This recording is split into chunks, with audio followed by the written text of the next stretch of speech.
oh, look, these people are settling down.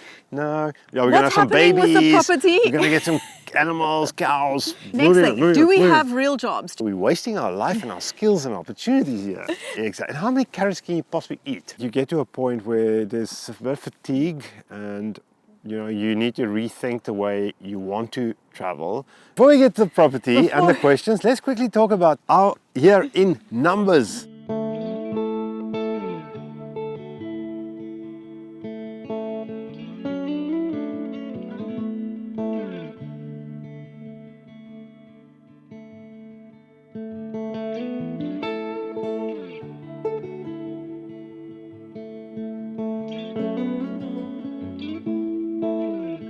Can I dance? I don't know, can you?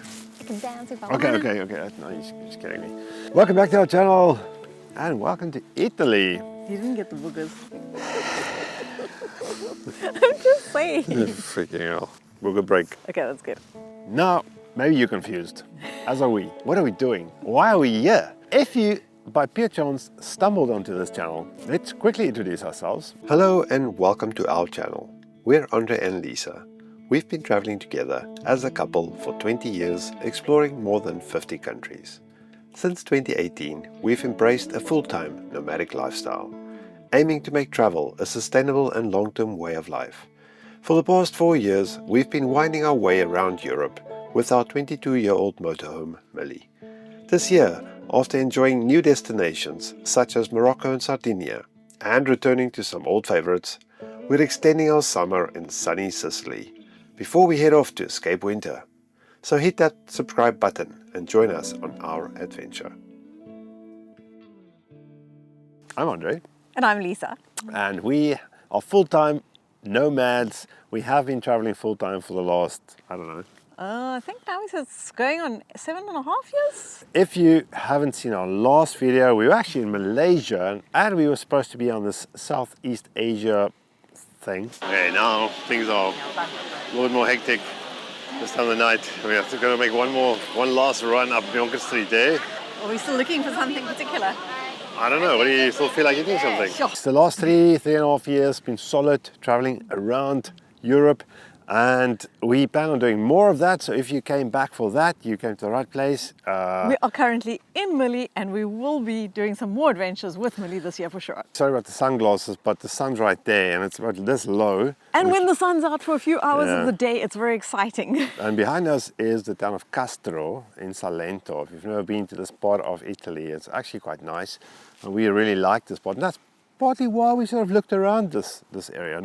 Now, we haven't actually filmed in a couple of weeks, we have to admit, and there's a good reason for that. Things are a little bit up in the air, things have been a bit crazy for us, and we are waiting for the final stages to take occupation of a property we purchased here a couple of months ago. Which we are super, super excited about. Yes, it sort of opens a whole new chapter, and that's why we have not been filming. So in our next video, we will show you, maybe we'll do our first walk around of this place, because we're hoping actually to get occupation in the coming the next week. So fingers crossed, fingers crossed. But in this video, I think what we're going to do is just touch a little bit on sort of our highlights, our lowlights of the last year, what our plans are for this year, and also we asked if anybody had some more questions, some of our viewers and subscribers, so we got a few questions. Maybe we can get to that as well. I think it's always surprising for us anyway, when you look back at the past year of travels, we always think that we go so slowly, but inevitably when you do stay on the move, you actually tend to see so much. And this year, or rather the past year, was full of new experiences for us. And so we're just going to reflect on those a little bit. Before we get to the property. Before we get to the property and the questions, let's quickly talk about our year in numbers. Are you ready? Millie travelled 14,754 kilometers. Now, I was surprised Millie by didn't that. travel. We traveled in Millie. Now, Millie is our camper van, 4,750 kilometers. 14,000. 14,750 kilometers. That's a lot of kilometers. That was more than I expected, and that is clearly due to the 3.5 or 3,800 kilometers, I think, that we did in Morocco at the start of this year. So that really added kilometers. Normally, we only cover around 11,000 kilometers in a year. A good start to the year. We kicked the year off going to Morocco from Spain. It was a great choice for winter. We also visited a second new country, which was Poland.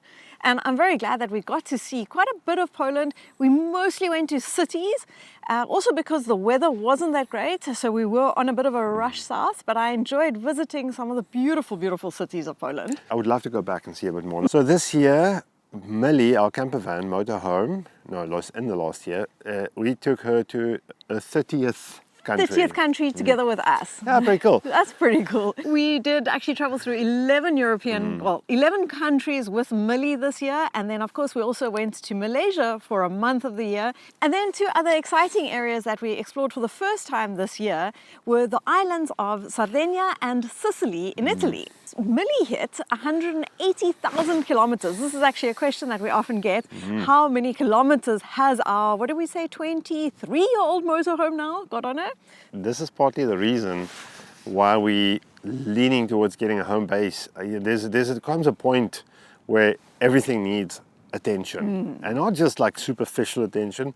We've got okay, we'll get to this later. No more numbers. No more numbers. Now Okay. we're going to get into a little bit. If we look back over the past year, we're going to do a my answer, your answer. Oh no. I hope you've prepared answers. Oh no. What were our travel highlight destinations? Travel destination highlights. Oh no. I mean, it's like favorite destination? Favorite destinations of the year. It could be local, it could be broader, it could be, you can't say Europe. And you get two answers. Okay. Can I go first? I think you don't mind Okay, that. we're going to count to three. We're going to both say. The first choice. Yeah. Okay. 1, 2, 3. Sardinia! Sardinia! You stole mine. I did not. Oh, that means we're definitely going back, right? Okay, wait. Second one. We're going back to Okay, Sardinia. wait. I have to think quickly. Okay, I know. Okay. 1, 2, 3. Denmark. Oh, God. We are so predictable. This is the thing. Sardinia was a new destination for us. It absolutely stole my heart. It was in every way better than I expected it to be, and I cannot wait to return.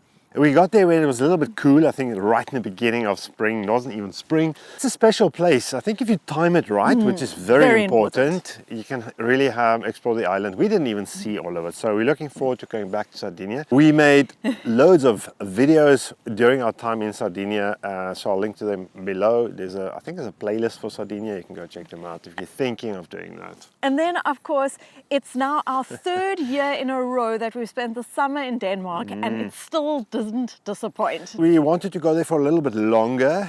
It was great. There's something about Denmark, it's the people, it's the climate, I don't know. We'll get to that actually in a moment. What's your next question? What is your best experience or activity for the year? Activity. Experience or activity? I know what you're going to say. Definitely, if I have to highlight one single experience, that was doing a hot air balloon ride in Marrakesh, in Morocco. It was just something that happened completely spontaneously, unexpectedly. Not our first time in a hot air balloon, but that makes no difference to the experience. It's just something so unique and wonderful. My second is not a single experience, but it's something that happened repeatedly throughout this year. And that's... Eating my food. No, that just always happens. Oh.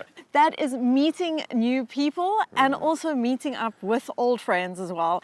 We had some incredibly wonderful experiences meeting people all over, from every single place and country that we were in. We just met some fantastic people this year, and getting the opportunity to meet up with people a second time to actually start building up friendships and relationships, that was something that to me stands out for this year. I think that's one of the beautiful parts of doing what we're doing on YouTube. I think this year was one of those years where it sort of came together, and we understand and appreciate why we do it, because it gives us an opportunity to meet people. Because we spent so much time this year in Denmark, we met so many people in Denmark, and mostly through our channel. People had reached out to us, and of course the opportunity to connect with people we've met before, which is also nice. Next question. The next one's got to do with, well, you all know that food is super important to us in our travels. For each of us, our best food, our worst food, and our most strangest food that we tried this year. It has to be something new. Oh no. Best new thing that we tried this year. This is hard, I'll tell you what, because now we went to Morocco, and you know, it's familiar flavors, but a lot of new things. Poland was interesting, I think, in many aspects here. Maybe a lot of best and worst. and strangers. Strangers, because it's new. I've had some interesting new stuff in Sardinia, which is nice to learn a lot more about the local cuisine. Sardinian Italian cuisine was I nice. tried really hard not to pick Italian cuisine for Okay. any of my answers. Okay, let's go with best. So my best has to be a single event, in fact, and that is in Denmark, tasting Brunsviger. For the first time, we were invited over for tea, and Brunsviger is a coffee It's like a brown tart cake sugar thing, eh? caramelized cake, and it was warm. We were sitting out inside in the sun with friends, and it was just one of the most incredible simple things that we've tried this year. I think that's normally what it is. You walk into a pastry shop in a city you've never been into, and you try something local that just like tickles something. It's just so unique. Okay, something new, something interesting, never had before. Oh, okay. Pick something for me, and I'll pretend it's mine. What is your second best? This is how it works, really. Anyway, this is just tells me what I like. Or even better, we go to a restaurant. She orders 2 dishes, and I get what she least likes the look of. Okay, moving on. Okay, Andre doesn't have a favorite food. I think I that's love what we've everything. established. I love everything. What's the next one? Okay, the worst food that you've tried. Okay, I know that, hands down. We went to a place in Poland, I think it was in Szczecin. This place was famous for this deep-fried, doughy filled thing. I can't remember what it's called. Pestitits. Yeah, pastis. That wasn't great. It's Wasn't great. a yeast dough batter filled with mincemeat that gets made by army machines and deep fried. Surplus army equipment. Okay. The strangest I agree. thing, I'm going to go with pastilla, which we had in Morocco. To me, it's strange in a good way. So chicken meat in pastry. Well, they say but it's chicken. Was it it's chicken? sweet. Yes, it was. Oh, it was chicken. Pigeon. But maybe. Well, it was in Marrakesh, you never But know. it's sweetened and it's got almonds. Very strange combination, but it was absolutely delicious, I think. We're lucky enough to actually sample some cuisine everywhere we go, and that's partly why we travel. So I wouldn't say it's the highlight of everything, but that's a big part of why we travel. Most unexpected event for 2024. Most unexpected. Well, that's an obvious one. I think so. We bought a house. Oh, look, these people are settling down. No, it actually took a bit of convincing to tell me to get a home base. But I think we've reached this stage again where we're sort of ready for that. Doesn't have to be permanent. I don't think we're permanent people. We've had the home base, we've had the job. We'll get to that. There's some questions about that in the end. Okay. The last thing on 2024, if you have to sum up the year in one word or one sentence, what would it be? One sentence. I feel like this is a monologue. You're not doing very well. Sucks. I have no answers for this. Okay, I'll go first but then. this is difficult, man. How do I sum it up? It was exciting. It was brilliant. It was new. It was I don't know. To me, I will remember 2024 as the year of people, meeting people. That's not one. Okay, it's people. People, that's my word. It's just the people that to me have made this year what it was. Yeah, and I hope there's more of this to come going forward. I think one thing we once again learn as people, nomads, it's a hard life on the road because you struggle to connect with people and stay in touch. You have to put a lot of effort into it. So it really means a lot to us if we have the opportunity to make some friends, stay in touch, see them again. And we appreciate that it takes effort. We want to do more of that. So going into the new year. Well, leading on to this actually, what do we want to do more of in the next year? And what do we want to do less of? Now, these are not New Year's resolutions. Come on, sun. We want the sun to shine more. Yes, more sun. Apparently we need to taste more food because you didn't have enough good answers. Well, okay, that's something I need to do less of actually is eat. And more of is exercise. The usual. The usual. The usual. So more of, hopefully, travel more. For us, of course, just because we bought a place, the plan is not to stop traveling. Maybe travel slower. I was going to say travel more purposefully, maybe. So purposefully. we've always been on the go now for the past 7 years. 8 years, yeah. And I think it'll be nice to be able to do some trips. At this point, I think we're not seeing travel as trips anymore. It's just day by day. Obviously, with the property, we've got More work, more labor. A slight project on our hands here. But we'll dive into that in the next video. Well, okay, we'll touch on that. Let's just say, what do you want to do I've less got of? one goal for 2025. I just realized I have a goal. Oh, no. And that is to make our own olive oil for the first time. Oh, no. I'm not excited about that. That's a lot of work. This is trend of people buying property and all they want to do is grow their own food and be off grid. I have no such desires. I know what it's like to grow vegetables. I've had, as a child, I had vegetable patches where I actually cultivate stuff and sold it. So it's not new to me. Okay, so you're growing veggies then? I don't see the point, honestly. Someone else can do it much more efficient, much more economical, and much we'll support better. the local community in that rather. Exactly. And how many carrots can you possibly eat? Anywhere you are in Italy, there's always a guy driving around with a little truck selling you anything you want anyway. Yeah, exactly. So no. If we have trees, it'd be nice to get some fruit off it, but that's about it. I think less Oh, sorry. procrastinating maybe? Speak for yourself.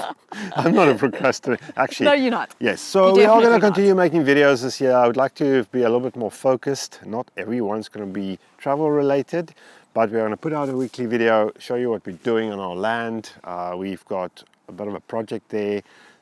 And then also the motorhome needs, I don't even know how to say it, but we've got a list of stuff that has to be fixed. And we're not talking about minor issues here. No, we've got some serious issues with Millie. Massive, and the motorhome needs to go through its revision, so there's some mechanical things need to be tended to. Within the next couple of weeks, months, we need to deal with that as a matter of urgency. We can't travel unless we do it.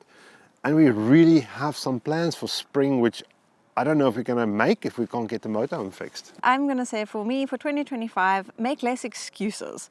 One thing I've realized now, these last couple of weeks, just being back in Italy, where it's really been pretty damn cold, but I've had such a positive mindset, and we've actually gotten out almost every single day, gone for a run, done yoga outside, even if it means wrapping myself up almost completely.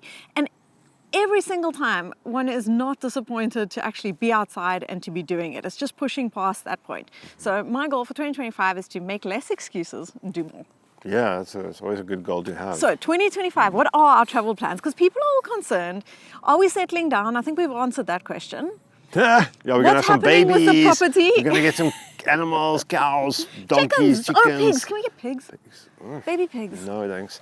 Okay, our plans are, well, as soon as we get onto this property, we need to assess the situation and then figure out how we can make it semi-livable, identify the projects that needs to be done, because unfortunately, although it's habitable, it's not Not the way we ready, want yeah. it. We're going to have this hierarchy of projects. Some are going to be more important and others are going to be for down the line, making it nice. And then we have to get stuck into fixing up the motorhome, cleaning it. It's going to be a lot easier if we're not actually living in the van to get to these things. We might have to get it to a mechanic. We've got some issues that needs to be dealt with. My hope is that in April, in fact, we don't really mind where we are in April because there's massive advantages for us for being in Italy. There's a lot happening in April in Italy. Or we would love to be in Greece for April. And if we don't make it for April, then it will be May, will still be beautiful in Greece. So we're looking forward to our first destination with a motorhome, big destination, being Greece. I'm going to be honest with you. We really would like to go to Greece this spring, but I see something's going to happen. It will be our first spring in Salento, in this part of Italy. And it's actually a bloody nice place to be. And we're close to the coast. We have things that's going to occupy our minds, our hands. It might be very difficult to justify leaving. Getting on a ferry to May, Greece. just to either come back, because we don't want to be here in summer. Okay, so that's sort of the next part of it. So we have to plan where to go June, July, August, as it just gets too hot in this part of Italy. And I think those of you who've been watching this channel for a while will know where we're heading for July and August. Everything is a bit of in the air, but it's going to be interesting. So we might do a trip to Greece and then return, and then do a trip to Denmark and return, or we might go a little bit later to Greece, then make our way up north, maybe through Bulgaria and Romania, which are two countries that we've not yet visited, and then make our way north and then back south again. We'd like to be back here around September, October-ish. I think as soon as possible after peak summer, because this is the beautiful time to be in this part of Italy. It's still warm, the ocean's beautiful, the crowds have dissipated, and when you have property here, we might be able to get a lot more done and still enjoy what we have around us. So we'll be stupid not to do it. Okay, let's get to some viewers' questions, Yes. some subscribers' questions. So I think we've answered what our property plans. Will the property serve as a base? Will we still travel with Millie? How do we cope with winter in a van? Well, we go Not where it's hot. very well. So actually, we've managed to escape winter quite well over the years in Europe. Last winter, we were pretty much in Morocco. I was going to say last year was probably the best escape in that we spent a portion of it in Spain. Which was chilly, but not the worst place to be. And if you then have to. Morocco, definitely right. much warmer than anywhere in Europe. The previous year, we spent December in Salento, actually, and then we went to South Africa for a couple of months, which was probably a small choice. This year, our plan was past year. Our plan was to actually go to Southeast Asia, and we flew to Malaysia end of November to stay there for 2.5, 3 months, and that was cut short due to this project, the house thing. But we're very much inclined not to be here. The short days and wet weather are really challenging for us because we want to go out and we want to exercise. Then you've got wet, sweaty exercise clothing which you can't get dried. Once it's dark, you pretty much inside the van, so you feel very restricted. I mean, there was a week in Serbia where I spent 5 days in the van without leaving the van, and that is just torture. That was crazy. Yeah. So, well, look, it is what it is. If you want to spend part of winter in a motorhome or your van in Europe, there are better places to be. I don't think this part of Italy is the worst. However, from a motorhome perspective, everything sort of closes. So unless you go to the villages inland, which has some opportunity for sightseeing and maybe for servicing, it is a bit more of a struggle. You're better off going to maybe Spain, Portugal. Next thing, do we have real jobs? Do you have a real job, dear? Do I have a real job? My job is to serve the Queen. My job is to make his life difficult. We get this. Okay, is there a follow-up to this question? Well, yes, actually? a little Because bit. I think there was another one. What are your backgrounds? What are your skills? And how's it helped with your travel, budgeting, and lifestyle? I think could be a video in itself. Yes, we had jobs. In fact, we've had pretty good jobs. So we're wasting our life and our skills and opportunities here. No, we had very good jobs, which were very good while earning, but we didn't spend all of that. We always try to live well below our means and save as much as possible to be able to reach this point of financial independence. Oh, actually, we just got a the question was, this week. How many subscribers do you need to make a living off YouTube? Okay. Can we see? I don't know, can we? Light is light. We were talking about, what are we talking about? Oh, subscribers. So how many subscribers do we need to make a living out of YouTube? Indefinite amount, because that's not how YouTube works. YouTube wants you to get views and consistent views, and you need to find the target audience. Now, it's a difficult game. YouTube is fun for us, but it doesn't make money. Because believe it or not, this costs money to make. We need equipment, and you can't justify for the time we spend. We do enjoy making videos as much for ourselves as for viewers out there, and maybe that's part of the problem. We don't necessarily make videos people want to watch. We make videos we want to make, and that is not a good business model. Well, we don't approach YouTube like a business and trying to just get clicks, get views, and make money from it. We want to do this for a very different and for personal reasons. We do appreciate that we have a solid subscriber base now, and people do keep coming back, and we have members that support us, and it's a tricky thing. You sometimes feel a bit awkward about it, but the truth is we are creating content that people want to consume, and there is a value to that. The only way to make it sustainable for us is to somehow make it financially viable. On the odd occasion, when we do get a sponsorship or a product that really helps us to sort of justify, otherwise we would have stopped making these videos a long time ago. And to also be able to every now and then go out and do something, to have an experience that would make a better video. So if we need to constantly be counting pennies, we can't necessarily go out there and do all the cool things that there are to do. There's so many amazing experiences that we'd love to do, but unfortunately, especially in Europe, they cost quite a bit of money. We'll probably have to make a complete separate video on YouTube and our financial background, but just to sum it up, we do work part-time when we get the opportunity. Lisa's an engineer, I'm an IT nerd, and we're both also very practically minded, but we love our spreadsheets, and I think this is the key part. I was going to say, if there's one skill that has, number one, got us to where we are today and does help us to do what we do, it's the fact that we're analytical, that we know all the numbers, that we calculated, and that we're not just throwing caution to the wind and saying, yes, go out there and do what you love. Because unfortunately, the world doesn't work like that. You need to Duh, make what? sacrifices. You're just crushing everybody's dreams. You need to make sacrifices to get where you want to be. Okay, come on, let's stop preaching. What's next? What any more questions? What's left? I don't know. Are there any other questions? Did you? If you have any questions, put them in the comments below. You can find us on Instagram, you can find us on Facebook. I have And one more question. if you're not subscribed, subscribe to this very boring video, but there's No. a lot better content coming. I was going to say, normally our videos are not quite this boring. No. And my last question for the day is, where is the sun? We are looking very forward to this year. It's going to be exciting, it's going to be new, it's going to be interesting and fun. And I think we're both yearning for just a little bit of a change. You get to a point where there's a bit of fatigue and you need to rethink the way you want to travel. And when we set off in 2018, the idea was never to come to Europe and travel by motorhome. It was never a long-term strategy, and it's not a full-time or permanent strategy. And this is the way we prefer to see things. Nothing should be permanent. We should allow ourselves to change our minds. Motorhoming in Europe is fantastic, and we fell in love with it. And I'm grateful and happy for the opportunities. And we it don't gave want to us. close that chapter. No. But we want to do other things as well. So having a home base is going to give us an opportunity to explore those possibilities and opportunities. If it doesn't work out the way we think it will or hope it will, then that's okay too. Then we'll try something new. But this is just another chapter, so to speak. So lastly, thank you very much to everybody who's been watching these videos, whether it's been for the past year or for numerous years. For those of you who leave us comments below, send us messages, it's having that interaction with you on the other side of the screen that really makes it worthwhile. So thank you for following our travels thus far, and we hope that you're going to enjoy 2025 with us. And have a fantastic, I know we can't, it's too late to say Happy New Year, It's but never too late. have a good year and we see you on the next video. Arrivederci. Ciao. Your arm must be sore. What arm? No, it just like stays like this now. It's frozen in place.